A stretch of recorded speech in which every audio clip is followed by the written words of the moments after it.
Jonak Serrasti finisher taldeko txirrindularia gaur hemen Ataunen irabazle, zorionak azken froga Euskaldun torneoan, eta bueno, ikusi dugu eguna oso berotua, eta taldeka joan zarete, azken kilometrotan, 22 lagun, dena irabazteagatik, baina zu azkenean irabazi duzu tropela txiki batean, ez? Konta iguzu zure impresioak etapan? Bai, hori da, bero handiko egun bat izen da, eta bueno, karreria azkar junda hasieratik, eta egisa esan beharra daukat ekipoa oso ondo ondala egon guztian zehar, korteanetan beti bat emazeukun, eta hori bai, beti zoiarren 10 bat o 8 bat pertsonako talde mat aurretik eta atzetik ekipon bat lanian. Zorionez guk gaurkoan lortu filtratzea jendia eskapadan, eta orduan atzean horren esker erroeran jutiaz bagarri prekupau naiz, eta gorputza galik eta freskoen mantentzeaz. Eta bueno, gero ja gaintzan eskapadako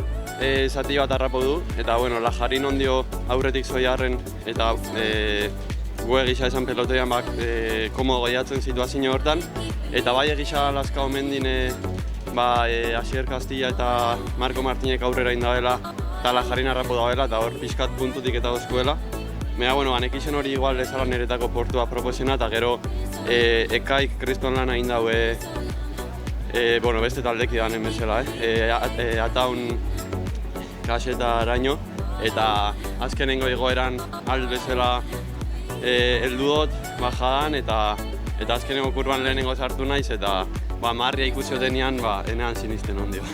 Pentsatzen genuen Lajarinen protagonista izan zela, zeren egun osoan azken partean irratian entzun da Lajari, baina azkenean zuk irabazi duzu, baina suposatzen da bere lanagatik ere bai. Bueno, Lajarin protagonista izen da, irabazi nik indot, baina bueno, egun osoa eskapadan junda, eta gaina